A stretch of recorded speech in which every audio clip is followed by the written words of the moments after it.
Assalamualaikum warahmatullahi wabarakatuh. Selamat datang di channel saya. Pada kesempatan kali ini kita akan mencoba melakukan pengaturan awal ataupun settingan awal pada AutoCAD. Langkah pertama, kita klik kiri 2 kali icon AutoCAD ini. Kita tunggu. AutoCAD yang saya pergunakan adalah AutoCAD versi 2018. Sedangkan untuk settingannya saya tekankan kembali bahwasannya settingan awal ini adalah settingan awal yang biasa saya pergunakan ketika akan menggambar. Nah, ini adalah tampilan awal dari AutoCAD. Untuk memulainya kita bisa langsung klik kiri Start Drawing ataupun klik kiri Template. Namun ketika kita klik kiri Start Drawing, maka kita akan langsung menuju pada lembar kerja tanpa menyeting terlebih dahulu.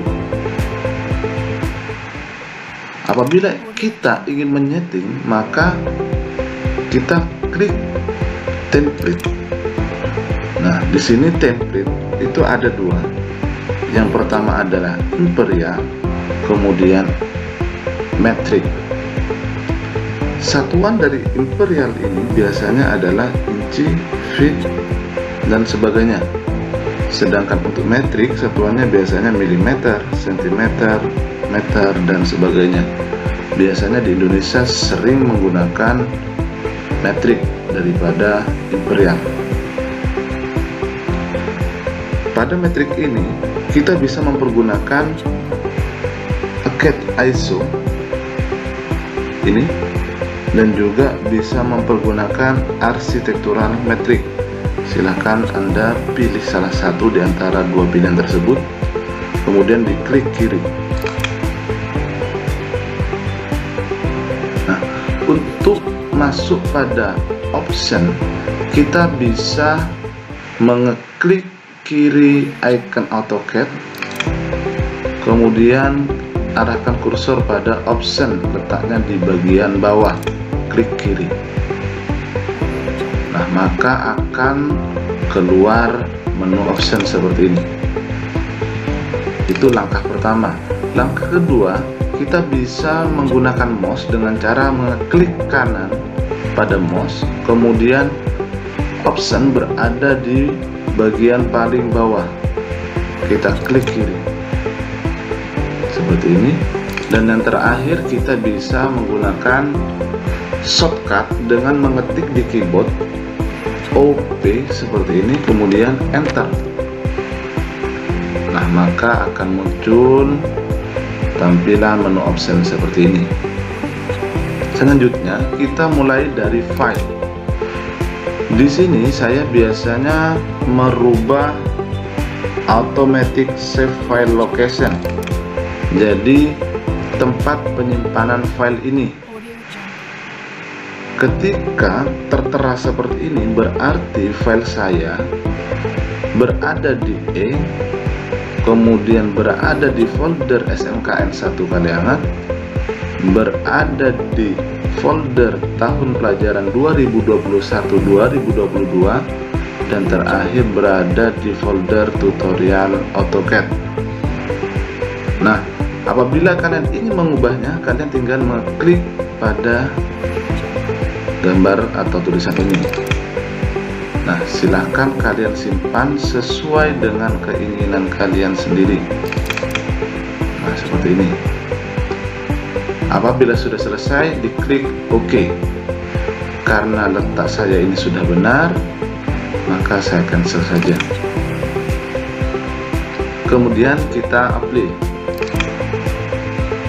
Setelah itu kita masuk pada display. Nah, di display ini ada color scheme, di mana color scheme ini ada dua, ada dark dan juga ada light. Tampilan untuk light, tampilan menu bar, kemudian toolbar dan juga tabnya ini lebih cenderung cerah seperti ini. Sedangkan untuk dark, tampilannya gelap. Kita apply. Nah, seperti ini tampilan dari dark.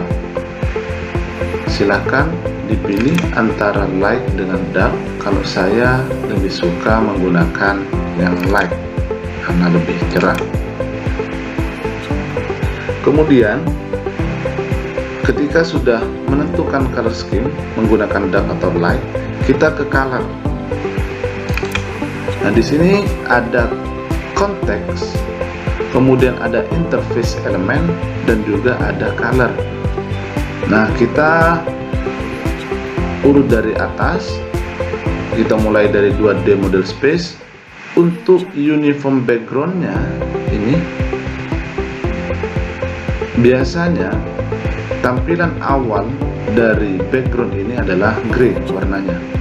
Nah, saya pergunakan warna hitam. Kenapa warna hitam? Agar ketika kita memberi warna pada garis itu terlihat jelas. Setelah itu, apabila sudah selesai uniform background ini, kita beralih pada crosshair. Nah, crosshair ini adalah kursor. Kemudian kita rubah warnanya sesuai dengan keinginan, bisa merah seperti ini, bisa kuning atau sebagainya. Kalau saya pribadi lebih suka menggunakan yang putih. Kemudian setelah itu ke sheet or layout. Nah, yang di sini ya, kita untuk interface-nya tetap di uniform background. Saya lebih suka menggunakan yang warna hitam. Untuk 3D pada konteks ini, kita lompati langsung pada block editor. Untuk backgroundnya pun juga hitam seperti ini. Dan terakhir untuk plot preview, kita pergunakan warna putih. Jadi kalian tidak usah takut merubah warna yang ada di sini. Apabila kalian ingin merubah seperti settingan awal, maka tinggal di restore saja. Setelah itu, apabila sudah selesai, jangan lupa di apply dan close. Kemudian di sini ada crosshair size. Nah, ini adalah settingan saya, jadi saya sering menggunakan ukuran 7. Nah, ada beberapa orang yang lebih suka memaksimalkan ukuran crosshair ini. Jadi dimaksimalkan seperti ini. Kita apply biar tahu perbedaannya. Oke. Nah, maka garis dari crosshair ini tidak terhingga. Nah, seperti ini. Nah, saya pribadi lebih suka menggunakan ukuran 7. Jadi terlihat proporsional seperti ini. Selanjutnya kita masuk pada open and save. Nah, saran saya untuk save as ini ditaruh di AutoCAD versi 2007. Kenapa tidak di 2018? Karena apabila teman kita itu di laptop dan ataupun di komputernya menggunakan versi 2013 ke bawah, maka pekerjaan kita tidak bisa terbaca oleh mereka. Kenapa? Karena AutoCAD kita berada di atas AutoCAD mereka. Jadi untuk mengantisipasi hal tersebut, maka lebih baik di save di AutoCAD 2007 seperti ini. Kemudian di sini ada automatic save. Gunanya apa? Gunanya adalah ketika kita lupa menyimpan ataupun ada sesuatu hal yang tidak kita kehendaki, contoh program ini ngelak ataupun lampu padam dan kita belum sempat menyimpan, maka kita set per 5 menit dia itu menyimpan dengan otomatis. Setelah selesai, kita ke plot and publish, jangan lupa di apply. Kita ke plot and publish. Di sini terdapat use as default output device. Nah, silahkan apabila sudah terhubung dengan printer, silahkan dicari printer apa yang digunakan, kemudian dipilih, diklik kiri. Apabila tidak terhubung dengan printer, maka pergunakan DWG to PDF. Setelah plot and publish selesai, biasanya saya langsung ke sistem.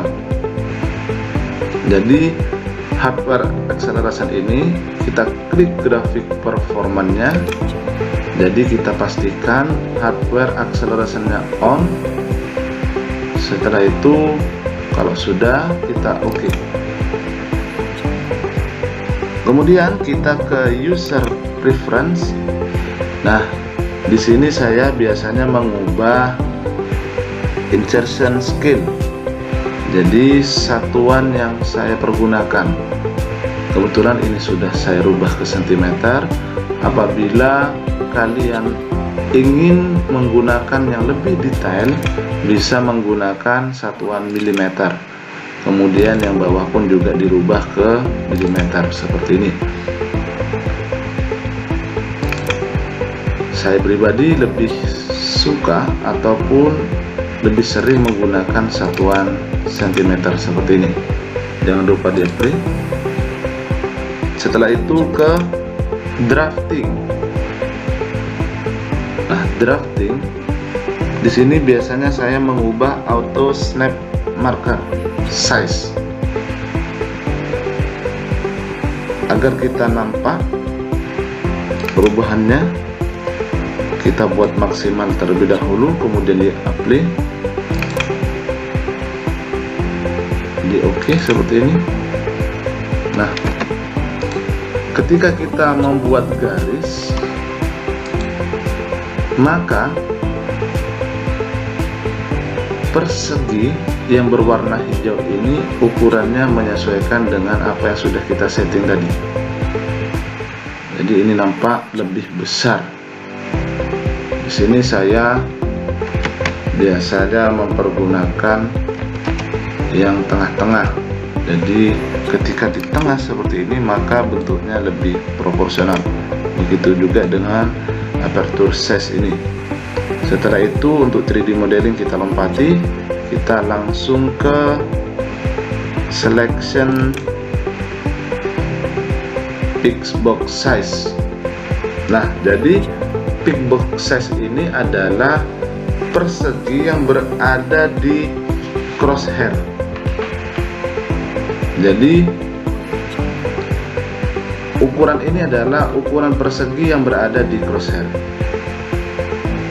Kita buat maksimal seperti ini agar nampak perbedaannya. Kita pilih seperti ini, kemudian di OK. Nah, pada crosshair ini kita lihat untuk persegi yang ada di tengah terlihat lebih besar. Kalau saya lebih cenderung menggunakan yang ukurannya di tengah seperti ini. Begitu juga dengan grip size-nya. Apabila sudah selesai, kita ke profile. Setelah itu add to list untuk menyimpannya. Jadi kita beri nama pengaturan awal seperti ini, kemudian di apply and close. Setelah itu OK. Nah, maka kita sudah selesai mengatur optionnya. Setelah itu kita mengatur drafting setting. Untuk cara lebih cepatnya, kita bisa menggunakan shortcut dengan mengetik DS, enter. Di sini biasanya saya mengubah polar tracking.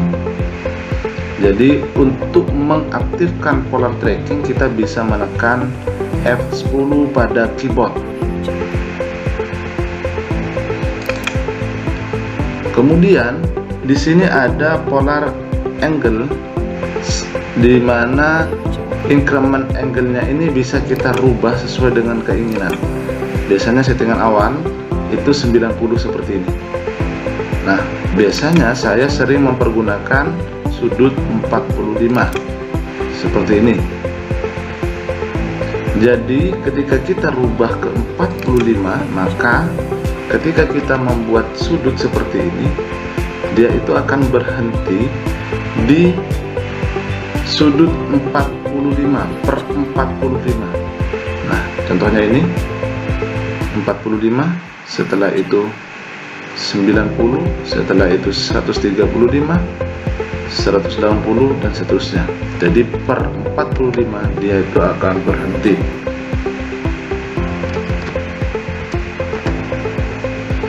Kemudian kita ke objek snap. Di sini saya biasanya hanya mempergunakan endpoint, midpoint dan juga center kalau hanya menggambar 2 dimensi. Di mana letak endpoint, midpoint dan center? Kita oke terlebih dahulu. Endpoint itu berada di akhir seperti ini ataupun di awal. Sedangkan untuk midpoint yang simbolnya adalah segitiga itu berada di tengah. Sedangkan untuk center itu biasanya dipergunakan untuk lingkaran seperti ini, menentukan titik tengahnya. Nah, ini terlihat hijau. Berarti di sini adalah titik tengah dari lingkaran ini.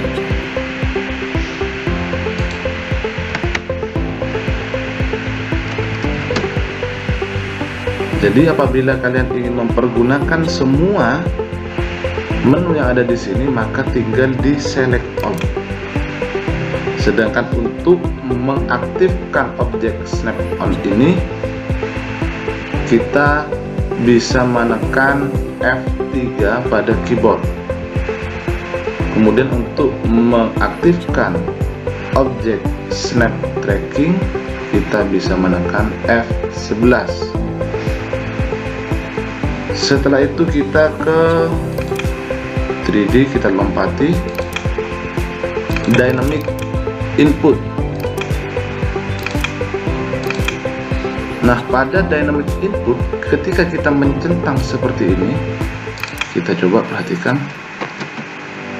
Ketika kita memerintahkan menggunakan shortcut seperti ini, L untuk line, maka sebelah kanan bawah dari crosshair terdapat persegi panjang berwarna putih seperti ini. Itu tandanya kita sedang mengaktifkan enable pointer input. Apabila kita menonaktifkan enable pointer input ini, maka persegi panjang yang tadi itu tidak ada. Adanya hanya di komen di sini.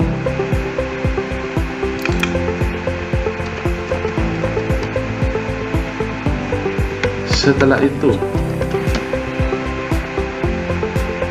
sini biasanya saya centang. Untuk enable dimension input ini kita coba centang terlebih dahulu untuk mengetahui. Nah, ketika saya menggambar seperti ini, buat garis seperti ini, maka terdapat keterangan yang sangat lengkap, baik ukuran maupun sudut dan sebagainya. Namun kelemahannya adalah ketika kita mencentang, ini akan membuat pekerjaan pada komputer ataupun laptop kalian lebih berat, sehingga saya memilih untuk tidak mencentang enable dimension input ini. Nah, saya rasa ini yang bisa kita setting pada drafting setting ini. Sekian video untuk kali ini. Jangan lupa di subscribe, like, share, dan komen. Saya akhiri. Assalamualaikum warahmatullahi wabarakatuh. Sampai bertemu di video selanjutnya.